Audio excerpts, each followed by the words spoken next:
Greeting students, कैसे हो? आशा करती हूँ आप और आपका परिवार स्वस्थ होगा। स्टूडेंट्स, आज मैं मीनाक्षी मलिक 9वीं कक्षा की पाठ्य पुस्तक क्षितिज का पहला पाठ दो बैलों की कथा पढ़ाने जा रही हूँ। सबसे पहले लेखक प्रेमचंद के बारे में जानते हैं। सर्वश्रेष्ठ उपन्यासकार और कहानीकार प्रेमचंद का जन्म सन 1880 में बनारस के लम्ही गांव में हुआ था। इनका वास्तविक नाम धनपत राय था। घर की आर्थिक तंगी तथा परिवार की असामयिक मौत के कारण इनका जीवन अभाव में बीता। इन्होंने शिक्षा विभाग में नौकरी की, परंतु गांधी जी से प्रभावित हो असहयोग आंदोलन में सक्रिय भाग लेने के लिए सरकारी नौकरी से त्यागपत्र दे दिया। इसके बाद वे पूरी तरह से लेखन कार्य के प्रति समर्पित हो गए। इन्होंने गांव और शहर में जिस परिवेश को देखा उसी का वर्णन अपनी रचनाओं में किया है। इनकी रचनाओं के विषय किसानों और मजदूरों की शोचनीय स्थिति, दलितों का शोषण, समाज में नारी की दुर्दशा, स्वतंत्रता आंदोलन आदि से संबंधित है। दो बैलों की कथा कहानी के माध्यम से लेखक ने किसानों और पशुओं के आपसी भावनात्मक रिश्तों का जीवंत और सजीव चित्रण प्रस्तुत किया है। स्वतंत्रता सभी का जन्मसिद्ध अधिकार है और यह मनुष्यों एवं पशुओं दोनों को प्रिय है। इसको प्राप्त करने के लिए बार बार संघर्ष करना पड़ता है। लेखक ने दो बैलों की कथा के माध्यम से लोगों को तत्कालीन परिवेश में चल रहे स्वतंत्रता आंदोलन में भाग लेने के लिए प्रेरित किया था। यह कहानी परोक्ष रूप से आज़ादी की भावना से जुड़ी है। इस कहानी के माध्यम से लेखक ने पंचतंत्र और हितोपदेश की कथा परंपरा का उपयोग और विकास किया है। कहानी शुरू करती हूँ।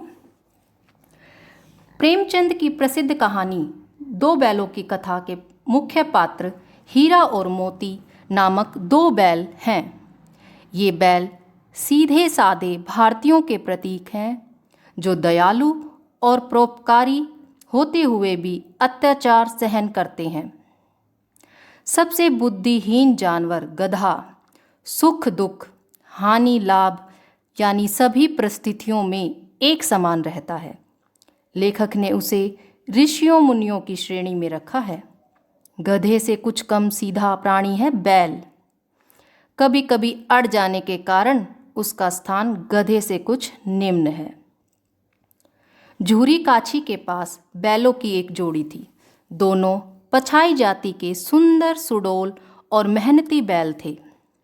साथ साथ रहते हुए उनको अपने मालिक से प्रेम हो गया। वह आपस में गहरी मित्रता हो गई। वे आंखों ही आंखों में एक दूसरे की बात को समझ लेते थे।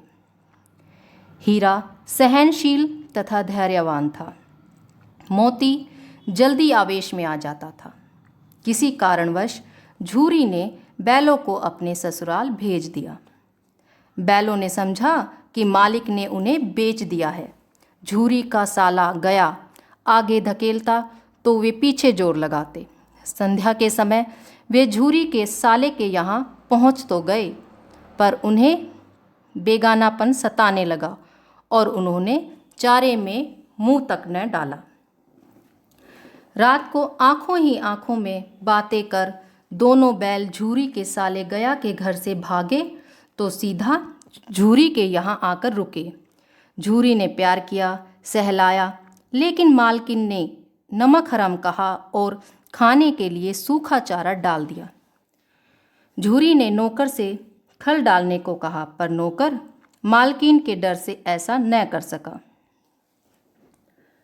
हीरा मोती को वापस झूरी की ससुराल भेज दिया गया। ऐसा अपमान पहले कभी न हुआ था। झूरी के साले ने मोटी रस्सियों से बांध नाक पर डंडे बरसाए, पर वे हल में जुतने को तैयार न हो भाग खड़े हुए। गले में मोटी रस्सी होने के कारण वे जल्दी से ही पकड़े गए। सूखा चारा मिलने पर उन्होंने उसमें मुंह न डाला, पर संध्या समय भैरव की छोटी बच्ची उन्हें एक एक रोटी खिला गई। इस प्यार से दोनों की आत्मा तृप्त हो गई। सौतेली माँ ने पीड़ित इस बच्ची को देख मोती का दिल हुआ कि भैरों की पत्नी को उठाकर पटक दे, लेकिन हीरा ने उसे औरत जात पर सींग न चलाने संबंधी नीति की बात कहकर मना कर दिया।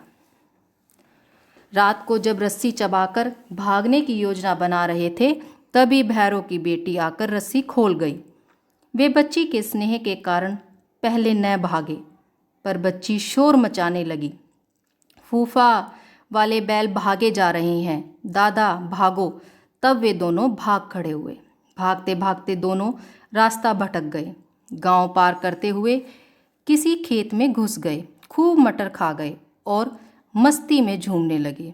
पेट भरा होने पर कुछ सुझाई नहीं देता है। अचानक सामने से सांड आया। देख पहले तो वे घबरा गए, फिर मिलकर उस पर वार किया। एक आगे से भिड़ता तो दूसरा पेट में सींग मारता। सांड के दो तरफा लड़ाई का अभ्यास न था, इसलिए वह भाग खड़ा हुआ। सांड को हराकर नशे में चूर वे सामने मटर के खेत में फिर से घुसे ही थे कि मालिक आ गया। हीरा भाग सकता था, लेकिन मोती की खातिर वह भी पकड़ा गया। लठेतों ने पकड़ा और कांजी होश को दे दिया।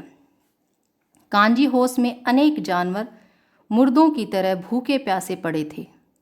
रात्रि को हीरा ने दीवार की मिट्टी चाटनी शुरू कर दी। तभी उसे एहसास हुआ कि दीवार कच्ची है, थोड़ी मेहनत से टूट जाएगी।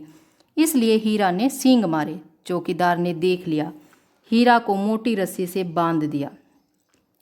मोती ने समझाया कि इस तरह करने से तो बहुत मार पड़ेगी, लेकिन हीरा का कहना था कि इस तरह से हमारे बहुत से साथी जो यहाँ बंद हैं बच जाएंगे।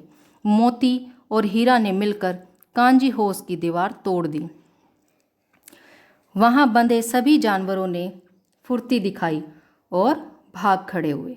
हीरा ने मोती से कहा, तुम भाग जाओ, नहीं तो बहुत मार पड़ेगी।